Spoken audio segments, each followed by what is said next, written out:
Boa! Conversão com encantamento, convertendo convidados em membros, dentro da nossa estrutura, dentro de Clubes Toastmasters. Eis o grande desafio.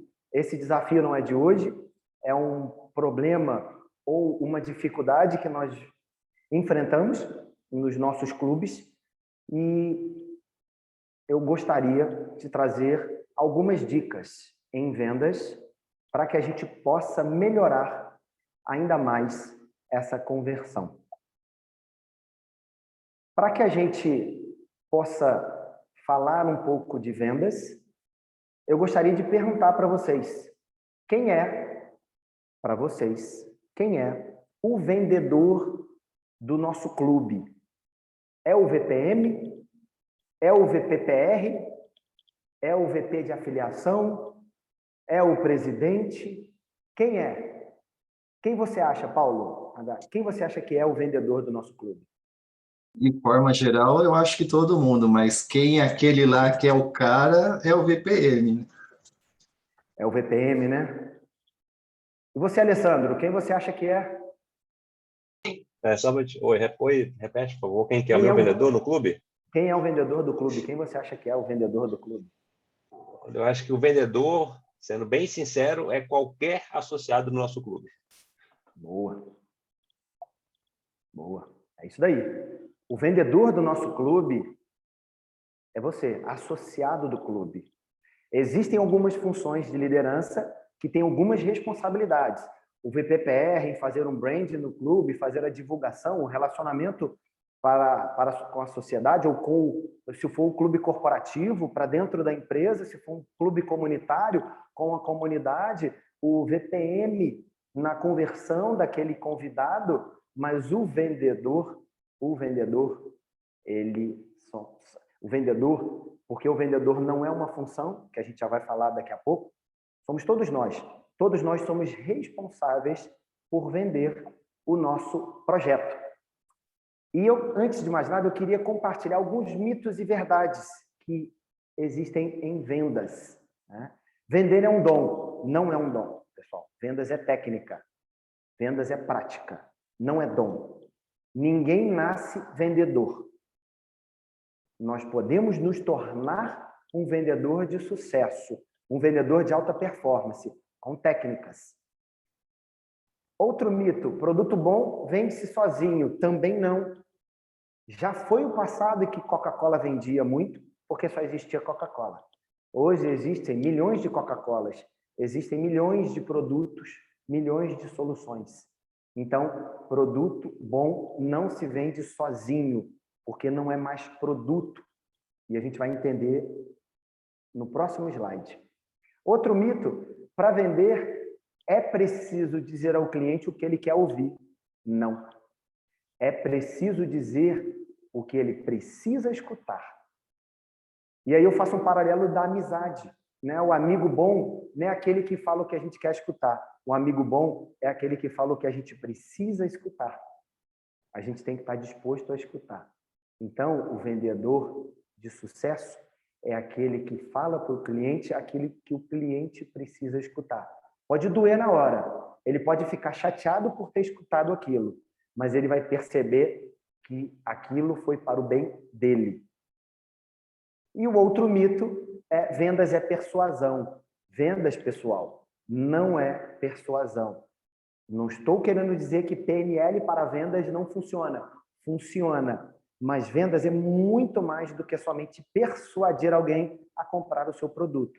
Vendas é solucionar o problema de alguém ou de uma empresa através de abordagem, através de técnica, oferecendo o seu produto, oferecendo o seu serviço, persuadindo o seu cliente para que ele entenda que a sua solução é a melhor para aquele problema dele. Vendas não é enganação. Vendas é técnica. E aí, pessoal, eu queria perguntar para vocês o que essas marcas já conhecidas elas vendem. O que a Coca-Cola vende? Tarcísio, o que você acha que a Coca-Cola vende? Coca-Cola vende um xarope misturado com água e açúcar que foi criado em mais ou menos em 1890, não tem a data certa, por um farmacêutico. É isso que ela vende, esse xarope até hoje, Legal. há mais de um século. Sim. E a Starbucks? Clara, você está escutando? O que a Starbucks vende para você? No meu ponto de vista, enquanto consumidora, eu acho que ela vende a sensação de você estar ali tomando um café, apreciando. Ela não vende só o café, o produto, ela vende aquele momento que você está ali dentro. Olha que legal. A Coca-Cola, o Tarcísio, ela já vendeu um produto. Hoje ela não vende mais o produto. Você pode perceber que na propaganda da Coca-Cola, o produto ele fica em segundo plano. Ela vende uma felicidade. Você está triste, beba uma Coca-Cola e fique feliz. Ela vende felicidade. A Starbucks, ela vende uma experiência. Ela vende uma experiência de tomar um café. Ela não vende o café. Está um café encapsulado ali, né? R$15 um copo de café. E você paga e tem fila nos aeroportos para ter a experiência que a Starbucks oferece. E a Walt Disney? O que a Walt Disney vende? Ela vende magia, ela vende encantamento, ela não vende aquele desenho. É a magia. Quem visita os parques da Disney fica encantado com a magia, o entorno, parece que tem uma áurea mágica por ali. A Netflix, ela não vende filme, ela vende conforto. E a Apple? Alessandro, o que você acha que a Apple vende? A Apple, ela vende... Assim, acho que a visão deles é vender não é a praticidade, não, mas eles vendem assim, o que você precisa. Me fugiu a palavra agora. Assim, eles te vendem... o status é uma boa ideia, realmente. É o status. Sabe por quê, Alessandro? Porque quem tem um iPhone não fala que tem um celular, fala que tem um iPhone. A Apple, ela entrou num segmento que ela não vende mais um produto. Ela vende você ser aceito dentro de um clube, dentro de um grupo. E se a gente for estudar um pouco da sociedade, da antropologia, a gente precisa ser aceito, né? Isso é inerente ao ser humano. A sociedade é formada por grupos e a gente precisa ser aceito. E a Apple teve essa sacada, né? O Steve Jobs teve essa sacada. Ela não vende um produto, ela não vende um computador, ela não vende um celular, ela vende um status, né?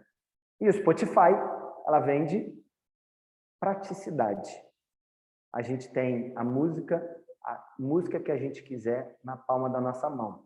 E se você pagar R$19,90, você pode passar quantas músicas você quiser, ilimitado. Olha que interessante que tudo que a gente falou aqui, a gente não vende produto. Você percebe, Tarcísio, a diferença entre um produto encapsulado, que é um xarope de Coca-Cola doce, para vender uma felicidade. E aí tem uma frase que eu acho muito legal do Vitor, que é essa: pessoas não compram produtos e serviços embalados em oferta sem valor, que é a garrafa da Coca-Cola. Eu não compro aquele líquido que está ali dentro. Eu compro uma relação emocional e consistente. Eu compro boas histórias. Eu compro experiências memoráveis, né? Isso é uma frase do Vitor Gonçalves, que é especialista em gerenciamento da experiência do consumidor, Customer Experience Management. O que ele está falando aqui é que a gente não vende mais o produto pelo produto. Por isso que eu falei lá no início, produto bom não se vende sozinho. A gente não compra mais produto. O modo nosso de consumo, de processo decisório de compra, o produto, ele não é mais o primeiro. Eu não compro o produto pelo produto, eu compro uma experiência. E aí, quando a gente faz essa tradução para o nosso negócio, para o nosso projeto Toastmasters, eu começo a provocar vocês em como estamos vendendo o projeto Toastmasters para os nossos convidados, para os nossos amigos, para os nossos conhecidos, para quem a gente deseja convidar, efetivamente. Como estamos vendendo? Nós vendemos como um clube de oratória? Nós vendemos como um clube de liderança? Nós vendemos como um local de fazer networking? Eu provoco vocês em fazer uma reflexão de que vender como convidar para um clube de oratória, convidar para um clube de liderança, é muito abrangente, é muito pouco. Isso não tem uma oferta de valor, não tem uma relação emocional consistente, é um clube. E clube a gente pensa em recreação, em clube em fazer esporte, em clube em encontrar amigos. Ah, não, eu não vou no clube, o negócio não é sério. Eu quero um treinamento, eu quero fazer... Muitos buscam por oratória e por aí vai, cada um tem uma necessidade, e a gente já vai falar sobre isso. Então, eu gostaria de provocar vocês e trazer para uma reflexão de que, se a gente não melhorar o nosso modo de argumentar, a nossa proposta de valor, como a gente apresenta o Toastmasters para os nossos convidados, aquela história, aquela experiência que ele está buscando, ela nunca vai ser alcançada. E a conversão nunca vai ser positiva, ela sempre vai ser muito baixa. Eu gostaria de trazer para vocês, eu trouxe para essa palestra, uma técnica chamada Spin Selling. Essa técnica foi desenvolvida pelo autor Neil Hackman. Esse livro foi escrito em 2008, mas é extremamente atual para os dias de hoje. E ele identificou, numa pesquisa de 12 anos, acompanhando com um grupo de pesquisa, acompanhando mais de 35 mil situações de vendas, e ele percebeu, o grupo dele percebeu, que as vendas que tinham mais assertividade, que tinham mais positividade e que eram mais, não construtivas, mas atingiam o resultado, elas tinham uma característica em comum. Uma delas, os vendedores, eles falavam menos. Eles faziam mais perguntas do que faziam apresentações. Essa é a primeira dica do livro que eu quero trazer para vocês. Quando a gente quer apresentar alguma coisa, quando a gente quer vender alguma ideia, a gente fala menos e a gente escuta mais. Ele percebeu também que as perguntas eram divididas em 4 grandes processos, em 4 principais processos. E o SPIN é um acrônimo com as iniciais de 4 grupos de perguntas. O primeiro S são perguntas de situação. Eu já vou explicar um a um, tá? O P, pergunta de problema. O I, pergunta de implicação. E o N, pergunta de necessidade. Não vou me ater muito a esse quadro, porque eu traduzi esse quadro para o Toastmasters. Esse é o quadro, é o hack do quadro sobre o caminho de pergunta. Não vou me atentar para ler, porque existe a tradução para o Toastmasters, mas existe uma sequência. Primeiro, a gente faz pergunta de situação. Segundo, logo em seguida, a gente faz uma pergunta de problema, uma pergunta de implicação, uma ou mais perguntas de implicação. E, por fim, a gente fecha a nossa abordagem com uma pergunta de necessidade. E aí eu quero destrinchar um pouquinho e trazer algumas dicas de pergunta de situação. O associado do Toastmasters usa perguntas de situação para estabelecer um contexto junto com o convidado. E essa pergunta de situação, ela tem o objetivo de criar um rapport, de criar uma ligação. Para quem não conhece a tradução de rapport, é criar uma conexão entre os interlocutores. É também o momento de coletar fatos e dados sobre a situação do cliente ou do convidado. E aí eu trouxe algumas dicas de perguntas que a gente pode fazer nesse primeiro momento, que é a pergunta de situação. Pode me dizer como conheceu o Toastmasters? E deixa ele falar como ele conheceu. O que motivou ele a pesquisar sobre o Toastmasters? Fique atento. Esse é o momento da gente treinar a escutativa. Ali, ele vai te dar algumas dicas do que motivou ele a procurar o Toastmasters. Foque sempre o que motivou, quais são as dores, qual é o problema que motivou ele a procurar o Toastmasters. A gente precisa também entender se ele trabalha com o que ele trabalha ou aonde ele trabalha. Por que é importante? Dependendo do ambiente, o que ele está buscando ali? Qual momento da vida profissional ele está? O que ele está buscando? Eu preciso entender o momento, é a situação. Eu preciso entender toda a situação do convidado. Você gosta de ajudar outras pessoas a se desenvolverem? Sim, por quê? O nosso ambiente é de desenvolvimento mútuo. Os membros ou os associados que permanecem por mais tempo dentro de um clube Toastmasters são aqueles que têm um sentimento de cooperação. Então, a gente percebe que isso é uma qualidade de um associado. Então, eu preciso entender se ele tem essa característica. Outra pergunta. Você dedica parte do seu dia ou da sua noite, enfim, para estudar ou se desenvolver? Por que a gente faz algumas perguntas?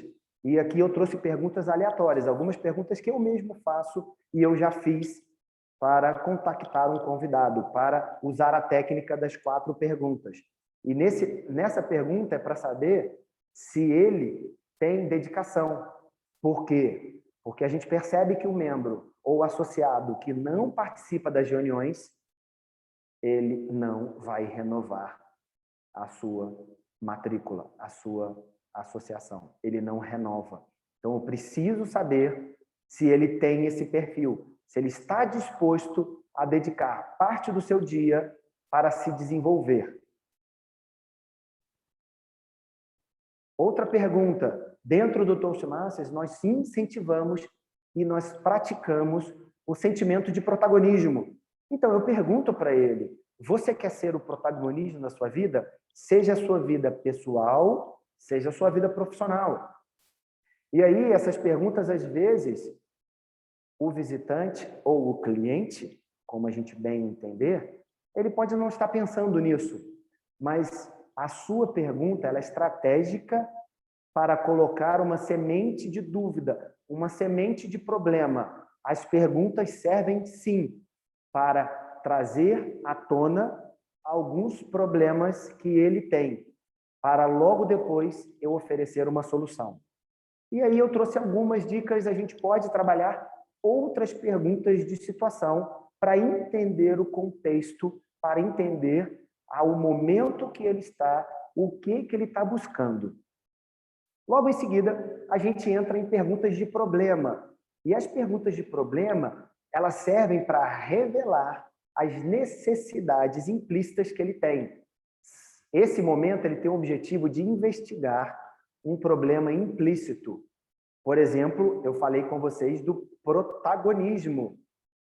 Desculpa. Eu falei com vocês do protagonismo, não foi? Às vezes ele não estava nem preocupado em nunca tinha ouvido falar do protagonismo. Não, mas o que é protagonismo? Você é responsável pela sua vida, seja a sua trajetória profissional, seja a sua trajetória... Ah, sim, eu me preocupo sim. E aí a gente constrói as perguntas de problema. Nesse momento, pessoal, a gente tem um foco, e essas perguntas de problema, a gente tem um foco na dor, no problema dele. Então, são perguntas tipo, você está satisfeito com o seu cargo atual? E com a sua carreira? Você está satisfeito com a sua carreira? Qual a desvantagem na situação? Ele já falou ali que ele tem medo de falar em público, por isso que ele procurou o Toastmasters. E qual a desvantagem você tem medo de falar em público? Eu preciso fazer com que ele fale, ele entenda que falar em público para ele é um problema que talvez seja muito sério e ele tem que tomar uma atitude. Então, nesse momento de pergunta de problema, eu volto a falar. Qual a desvantagem? Qual o problema em não saber se comunicar bem? O que pode acontecer na sua vida? Esse é o momento de colocar o dedo na ferida, que nem sempre a ferida está exposta. Nem sempre o problema ele já vem falando. Muitos dos convidados vão para o nosso clube, participam da primeira reunião e quando a gente pergunta, basicamente sempre problemas, busco que eu quero desenvolver a minha oratória. Isso é muito vago. E aí essas perguntas servem para a gente ir direto no ponto, qual é realmente o problema, para que eu possa oferecer o Toastmaster como uma solução do problema dele. Oratória é muito vago. A oratória pode ser para um aluno que está querendo fazer uma entrevista, primeira entrevista de emprego, um profissional que vai começar a dar treinamento, um outro profissional que quer seguir a carreira acadêmica, um professor que tem dificuldade em se comunicar lá, um líder que tem dificuldade de se comunicar. Eu preciso entender exatamente qual é o problema, para que eu ofereça o Toast como uma solução específica para o problema dele. A solução é personalizada. Uma outra pergunta você acha que está pronto para assumir um cargo de liderança? A maioria não sabe que dentro do Toastmasters a gente desenvolve habilidades de liderança. Então, a gente precisa mostrar para eles que aqui também, se ele está buscando, aqui tem solução deste problema. Você tem medo de entrevista de emprego? Pode ser um jovem que está buscando a primeira entrevista de emprego, está com dificuldade de entrevista de emprego. Se eu falar que a gente aqui treina oratória para que possa fazer palestra, para um jovem de 20 anos não faz sentido. Ele não vai se identificar. Não é um problema dele. Ele, esse discurso não faz sentido para mim. Não. Aqui também você pode treinar e se aprimorar em entrevistas de emprego. E a gente segue para o terceiro momento, para o terceiro bloco de perguntas, que eu já entendi a situação dele, eu já entendi as características dele, o que ele está buscando, como ele interage com a vida, o que ele busca, quais são as dores que ele tem. Ele já me falou qual é o problema que ele tem. Agora está na hora de eu apertar o dedo na ferida, eu fazer perguntas de implicação. Então, são necessidades implícitas que eu identifiquei no problema e eu desenvolvo essas necessidades com perguntas de implicação. Essas perguntas, esse momento, é para que ele perceba o impacto negativo e não solucionar os problemas identificados nas perguntas de problema. E aí eu faço algumas perguntas. Você acredita que não saber falar em público pode ser um problema para a sua carreira? Você pode estar estagnado. Sua carreira pode ficar estagnada. E aí? Se você assumir um cargo de liderança em sua empresa, você acha que teria sucesso com as habilidades atuais? Você se encontra pronto para assumir um cargo de liderança? Você acredita que se conhecesse mais sobre liderança, poderia ser promovido? E eu vou implicar, como se fosse implicar, vamos dizer assim. Eu vou incomodar. São perguntas que a gente incomoda. A gente tira ele da zona de conforto. Coloca ele numa zona de desconforto. Ele, nossa, eu nunca tinha pensado nisso. Tem razão, é verdade. Eu não quero ficar. Eu já estou como vendedor, eu já estou como assistente, eu já estou como analista, eu já estou como programador há 5 anos e eu não saio desse cargo. Poxa, eu acabei de me formar, eu não consigo participar, eu não consigo passar nem na primeira etapa da entrevista. O que está acontecendo? É a hora da gente ir na ferida. Qual o impacto tem na sua vida pessoal o fato de ter dificuldades, né? Eu preciso entender, e essas perguntas, elas são personalizadas, pessoal. A gente não vai com um formulário de perguntas e faz sempre as mesmas perguntas. O spin selling é uma troca, com base nas informações que ele me passou da situação, no problema que ele identificou, eu vou fazer perguntas específicas para ele, para que ele se identifique, para que ele perceba que o clube foi feito para ele. Ele vai se identificar, vai encaixar como uma luva para ele. Num quarto momento é a necessidade. Então, eu já identifiquei a situação que ele tem, eu já mostrei para ele que ele tem problemas que ele não percebeu, eu já impliquei no bom sentido, mas eu já tirei ele da zona de conforto, que ele precisa se incomodar, eu mostrei para ele que ele precisa agir, e aqui é o momento dele sair do status quo. São perguntas que eu vou fazer para ele, né? De modo que ele demonstre as necessidades explícitas, e ele tem que declarar que ele precisa agir.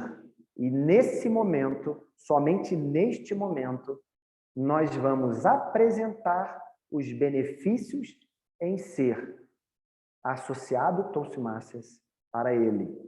Ou seja, os benefícios que são quase que infinitos, se a gente parar para pensar, mas oratória, habilidade oratória, liderança, networking, uma segunda língua, o protagonismo, são vários benefícios que o nosso clube tem, que o Clube Toastmasters oferece, mas este benefício só vai fazer sentido para o convidado se esse benefício for uma solução do problema dele. Então, se a gente precisa fazer esse caminho para, ao final do caminho, eu vou oferecer o benefício, seja ele qual for, para o principal ou os principais problemas que o convidado mostrou, ou compartilhou, ou confirmou para a gente. Eu não vou fazer uma apresentação da apresentação institucional que foi feita no passado, onde a gente tem 10, 15, 20 benefícios. É vago e acaba falando demais. A gente vai no ponto crucial. E aí, nesse momento, o segredo aqui é garantir que o convidado, nosso cliente, ele valorize a solução que a gente está oferecendo para ele. Como seria a sua carreira se você dominasse as técnicas de comunicação?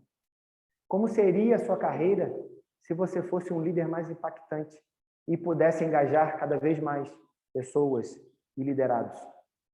Como seria se você falasse fluentemente inglês?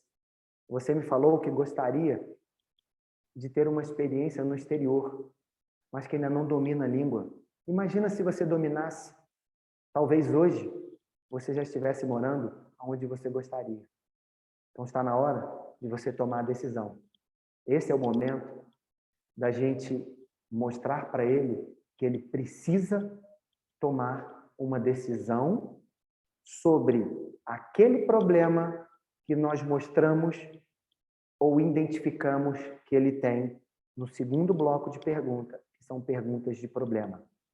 Você acredita que poderia influenciar mais as pessoas se dominasse técnicas de oratória? E se dominasse o nervosismo em entrevista? Será que a vaga não seria sua? Será que hoje você não estaria no lugar do seu colega? Será que a vaga não era sua? E aí, até quando você vai ficar no si? Até quando você vai deixar de ser o protagonista? Nesse momento, pessoal, é o momento que a gente suavemente coloca ele numa situação que ele tem que decidir. Só que ele vai decidir totalmente embasado. Totalmente embasado. Ele já confirmou que ele tem um problema, ele já sentiu a dor, ele já se incomodou com aquela situação que ele está, e você ofereceu o fato dele participar de um clube Toastmasters como uma solução daquele problema. E aí, eu volto naquela frase de fazer sentido.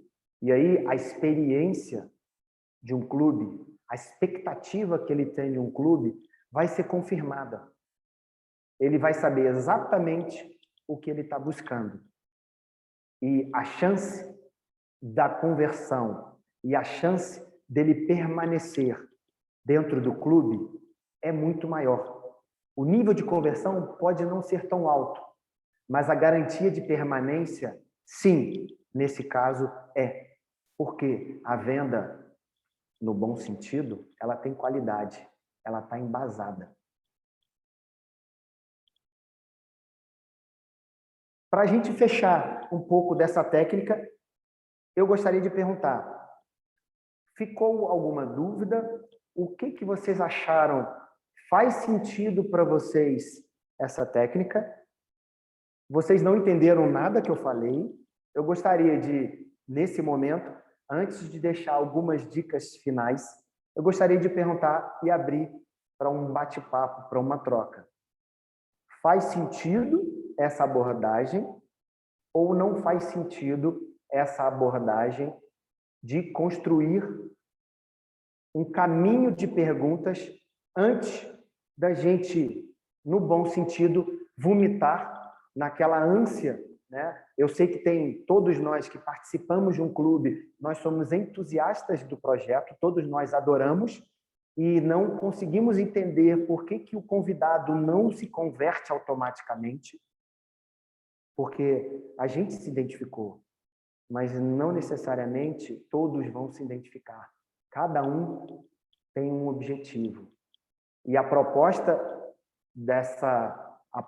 do spin selling, o spin selling é uma técnica de vendas mais complexas. Então, a venda nossa é um pouco mais complexa do que propriamente uma venda de loja, onde um cliente entra para buscar uma calça e você faz uma conversão ali, basicamente. Não é uma compra por impulso, é uma compra mais consultiva. Então, eu queria abrir um momento para dúvidas, para vocês perguntarem um pouquinho sobre essa técnica que eu acabei de compartilhar com vocês.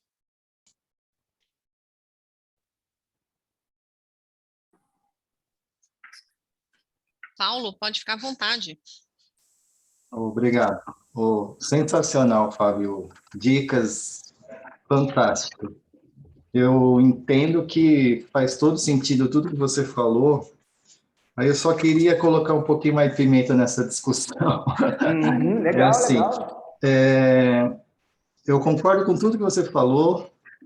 A partir do momento que eu estou conseguindo conversar com o convidado para se tornar um membro. Agora, antes disso, no processo do convite ou da divulgação, até ele participar da reunião, a gente consegue colocar isso nesse meio de campo antes dele participar da reunião? Consegue. Dá para aplicar isso nessa situação ainda? Dá para aplicar. E a resposta vai ser o trabalhinho de casa que eu vou deixar para vocês. Por quê? Hoje, tudo gira em torno da proposta de valor, sabe, Paulo? O que é a proposta de valor? A proposta de valor é o que eu ganho ao participar de alguma coisa. Essa é a proposta de valor. Ninguém compra nada sem valor. Só que a proposta de valor hoje, construída no Toastmasters, ela é genérica. Ela é todos os benefícios que um clube pode oferecer.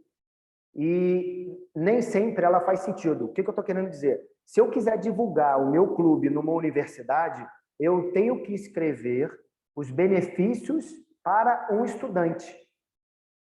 Se eu quero divulgar o Toastmasters dentro de uma associação comercial, dentro de uma associação de engenharia, por exemplo, eu tenho que escrever os benefícios que quem vai passar lá e vai ler, quais são as dores que eles têm. Então, nem sempre a gente tem um contato e a gente tem esse tempo de conversar, mas eu consigo escrever flyers, eu consigo desenhar, e aí é um outro trabalho que a gente pode fazer em construir as personas do Toastmasters. O que é a persona? A persona é um personagem que a gente pode criar com qualidades. Eu tenho a persona estudante universitário, eu tenho a persona profissional que quer quer conhecer uma nova língua, eu tenho a persona de um profissional que está querendo crescer na sua carreira profissional. Então, a gente pode construir duas ou três personas, eu construo uma proposta de valor para aquela persona e eu faço uma divulgação mais específica dentro daquele nicho daquela persona. Não sei se eu consegui responder a sua pergunta, Paulo, mas sem a gente poder conversar, eu não posso usar a mídia em massa, porque ela não vai engajar, sabe? Faz todo sentido. Se já começa lá o topo do funil direcionado, vamos dizer assim. É isso daí. Aqui eu estou falando com todo mundo, eu não tenho engajamento, sabe? Eu vou ter um nível de conversão muito baixo mesmo. Se eu começar a funilar e construir 3 ou 4 propostas de valor e com essas propostas eu fizer um direcionamento, o nível de engajamento é muito maior, sabe? O impacto é muito maior. Não, eu coloquei isso porque eu estou fazendo trabalho duplo lá no clube de divulgação, VPPR e VPN, né? E eu estou percebendo que eu estou atraindo muita gente, mas eu estou caindo nessa situação de fazer uma comunicação muito genérica. Aí, na hora de converter, fica mais difícil, né? Então, Paulo, você, nesse meio do caminho, você precisa entender quem é cada um. O que cada um desses convidados está buscando, que é aquele primeiro tipo de pergunta, sabe?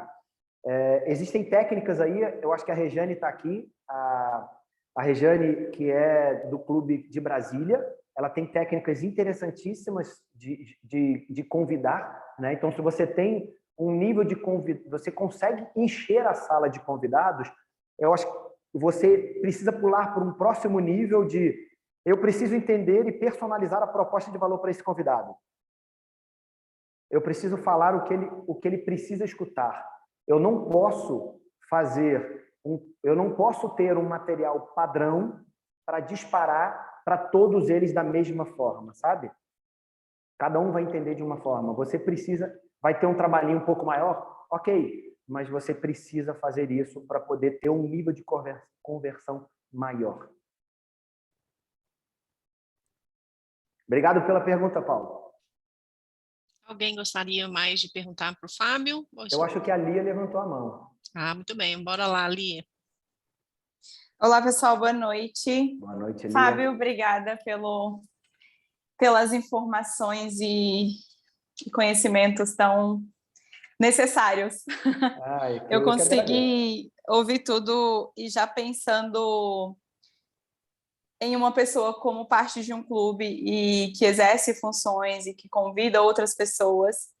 Foi muito legal ouvir vocês já ir pensando como isso aconteceu quando eu fui convidada, né? E o que me fez, de fato, fazer parte do clube.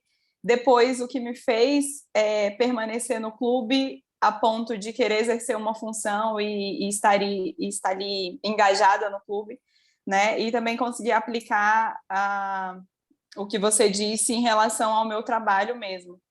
Então, eu acho isso interessantíssimo e faz todo sentido para mim, eu acho que para a maioria das pessoas que estão aqui. E aí a minha pergunta é a seguinte, depois dessa construção, desse caminho, né, que você deu para a gente, que, como eu disse, faz todo sentido, ainda assim é possível que se tenham objeções, né?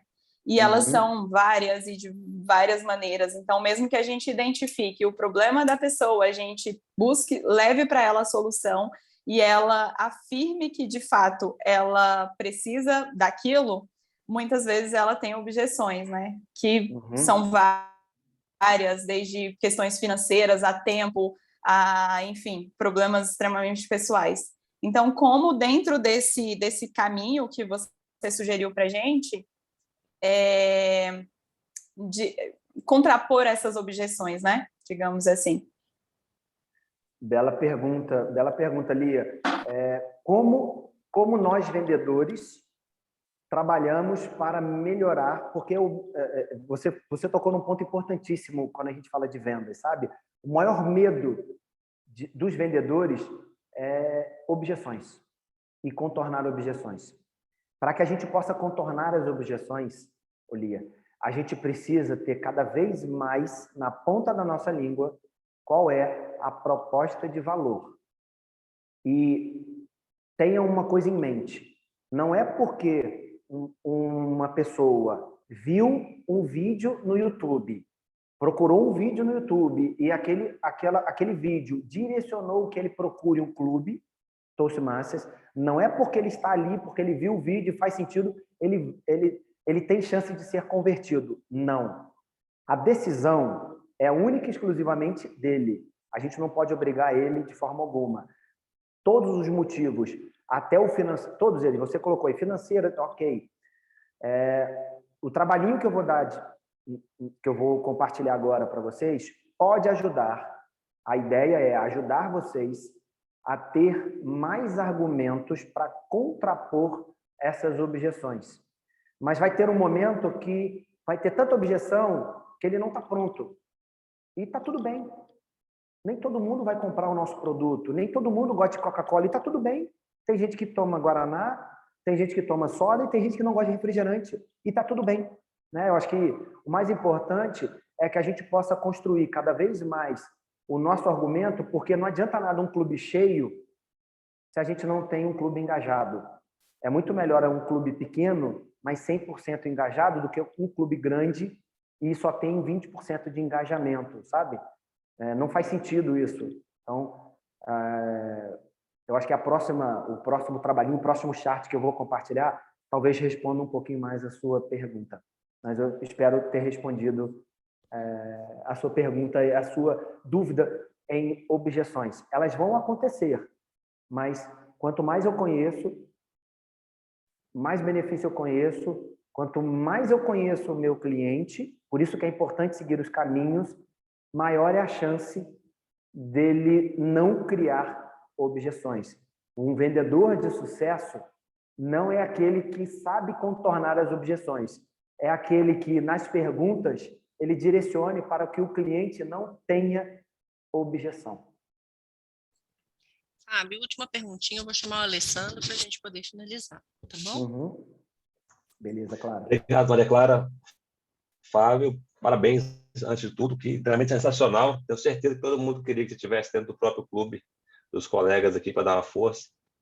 Foi muito melhor do que eu imaginava, sendo bem sincero, porque quando a gente fala de técnica de venda, dificilmente as pessoas enxergam isso para um clube, justamente porque a gente está moldado na mentalidade que a gente lê no manual do Peffer, no site do Toshimasa, que é algo muito institucional. Não vende um sonho, não vende... Ela vende, mas sem te mostrar muito o porquê. Por isso que a maioria dos membros que estão aqui, incluindo eu, imagino, entraram porque sabiam absolutamente certeza do que eles queriam. Talvez se a gente tivesse uma enquete aqui, quantos de nós, por exemplo, foram, de certa forma, persuadidos a entrar, ou se já tinham certeza que queriam entrar. Eu, por exemplo, eu tinha certeza absoluta, eu não precisava de ninguém para poder dar certo. E fazer um gancho com o que você respondeu para a Lia agora, nessa questão do número de pessoas, do clube. Eu vou usar o exemplo do Brasília, que é um clube que as pessoas falam muito, é o meu clube atual. A gente estamos hoje em 39 associados, e esbarra exatamente onde você falou. Enquanto muitas pessoas querem e têm esse desejo de ter tantas pessoas, eu vejo hoje o nosso novo VPE com uma dificuldade de fechar uma agenda com 2 discursos. É por incrível que pareça. Então, assim, não foquem em um volume de pessoas se a estrutura do clube, ou seja, a gestão do clube, ela ainda não aprendeu a gerenciar esse número de pessoas, porque é muito fácil perder o interesse. Os 6 meses que a pessoa paga, geralmente, rapidinho, ela repõe com trabalho, com outro tipo de renda, e ela não sente mais o nível de compromisso baseado em dinheiro. Então, ela tem que se comprometer baseado em resultado. Então, assim, e contrapartida a isso, o Toastmasters Everywhere, que é o clube que eu fui associado durante bastante tempo, é um clube que com menos pessoas, mas você sempre tinha todo mundo praticamente participando. Por exemplo, vamos dizer que o Paulo é do Toastmasters Everywhere, está com o discurso agendado para amanhã, na terça-feira, e ele fala, galera, não posso participar, joga no grupo do WhatsApp. Cara, você já viu o Rodrigo, pô, então vou pegar seu ponto. As pessoas têm desejo de participar. Então, assim, eu vejo que realmente o que faz a diferença é criar esse nível de interesse sincero ligado a resultado. Parabéns de novo. Legal, obrigado, Alessandro. E faz todo sentido, porque no fundo o clube é feito de pessoas. E a nossa instituição, todo o nosso material, ele foi feito nos Estados Unidos. E é uma cultura totalmente diferente da nossa. O americano é pragmático, ele é muito metódico, e o latino não é. Né? Então, a gente precisa realmente traduzir para o nosso modus operandi. E, para finalizar, gostaria de compartilhar, trazer uma atividade para vocês, né? Um call to action aí, para vocês construírem a proposta de valor do clube de vocês. 2 perguntinhas essenciais que vocês devem fazer com os associados do clube. Porque, por mais que seja um projeto pragmático, por mais que todo mundo execute da mesma forma, quem de vocês acompanha ou participa de reuniões de outros clubes podem perceber que cada clube tem a sua particularidade. E o engajamento do membro, a cultura do clube, influencia muito na decisão do membro permanecer ou não. 2 perguntas. Quais são as dores que o clube resolveu dos atuais associados? Quais são as dores que o clube resolveu dos atuais associados, de vocês? Antes de procurar, como você falou, Alessandro, antes de você procurar, você não tinha, mas qual é a dor que você tinha? O que te motivou a buscar? E o que resolveu para você? O que mudou na sua vida? Você vai ter aí, se você tem 39 associados, você vai ter 39 dores, talvez algumas parecidas, mas vamos colocar 10, 15 dores diferentes. Isso faz parte da proposta de valor. Isso, Lia, vai te ajudar a trazer argumentos para as objeções dos convidados. E a segunda pergunta, quais os principais benefícios percebidos pelos atuais associados? E aí você pode fazer um comparativo com aquele material que foi construído em 2018, que são os benefícios para os associados e benefícios para as empresas. Podem ver que nem sempre os benefícios percebidos pelos atuais associados são os benefícios que estão no manual para a gente vender. E a gente percebe que nem sempre o discurso construía uma experiência agradável ou uma experiência memorável. Então, pessoal, muito obrigado. Obrigado de coração pela oportunidade de ter feito esse bate-papo. Espero que essa técnica um pouco confusa, mas rapidamente explanada para vocês. Eu tentei traduzir para o nosso mundo Toastmasters, mas ela vale para qualquer atividade nossa, porque existem 2 tipos de vendedores: aqueles que ganham dinheiro com as vendas e aqueles que ainda não ganham dinheiro. Todos nós vendemos alguma coisa em algum momento.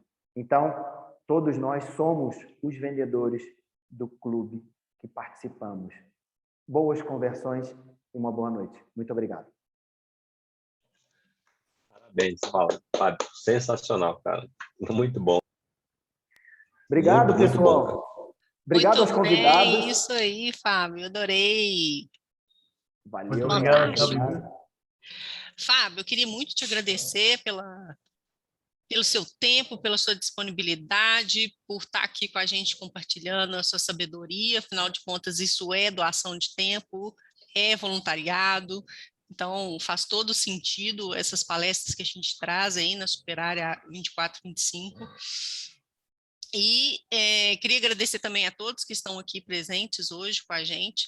E voltando às suas perguntas aí do final, esse exercício que a gente faz, uma dica que eu deixo, porque sou mentora, tenho vários mentees, e isso pode ser mensurado através da mentoria. Você tem um PDI que pode ser feito no início, e aí durante a mentoria você pode nada mais, nada menos, tem aí a duração de uns 6 a 1 ano, e você consegue mensurar isso através da mentoria. Então, são perguntas que no final você pode colocar para que o mentor consiga trabalhar isso junto ao mentee, porque, afinal de contas, ele está novo no grupo e o que ele espera e aonde que ele está chegando. Então, é fantástico. Para quem está já matutando aí as perguntas, a mentoria pode auxiliar. É isso daí, Clara. Queria agradecer a todos, queria agradecer aí a participação do Paulo, do Alessandro, da Lia, todo mundo que esteve aqui com a gente. Se alguém mais tiver alguma outra pergunta, Fábio, tiver disponibilidade de tempo e quiser responder, ele está aqui. Mas antes de mais nada, eu gostaria de pedir a todos que abrissem as câmeras para que a gente pudesse tirar uma foto oficial para a gente poder publicar nas nossas redes sociais. Todo mundo aí com o seu melhor sorriso. Tem aqueles que estão descabelados. Olha, o filho do Alessandro. Ele mesmo, aqueles que queriam entrar na foto. Ah, que legal. Pode vir, é isso aí. Vou contar até 3. 1, 2, 3. Muito bem. Foto tirada. Em breve será publicada. E a outra coisa que já me solicitaram aqui, Fábio, é que o material seja disponibilizado para acesso. Vou disponibilizar em PDF. Se eu conseguir colocar no chat aqui, eu posso disponibilizar agora no chat. Tá, belezinha. Se eu não conseguir, depois você pode me passar que eu publico para o pessoal, tá bom? Perfeito. É melhor, porque o meu computador aqui não está me ajudando muito, mas eu vou compartilhar por e-mail para você, Clara, e se vocês quiserem ficar no chat, daqui a 2 minutinhos eu consigo salvar aqui em PDF e já coloco no chat. Fantástico. No mais, agradeço a todos e uma excelente noite. Espero que todos tenham gostado aí da palestra do Fábio. É isso daí. No final eu deixo o meu telefone, meu e-mail também. Quem quiser tirar alguma dúvida ou perguntar alguma coisa, ou quiser me ligar para bater um papo, sintam-se à vontade. Podem ligar à vontade, não tem problema nenhum. Obrigado, Fábio. Vamos te escutar, viu? Ô, Alonso, que isso. Você também. Um grande Valeu, orador. Fábio. Será um grande padre. Valeu, Valeu. Ralf. Obrigado. Que é isso, Rafa, obrigado a você. Rafael Camilose, Obrigada. obrigado aí. Obrigado, Boa pessoal. noite para todos. Boa noite a todos. Tchau, tchau.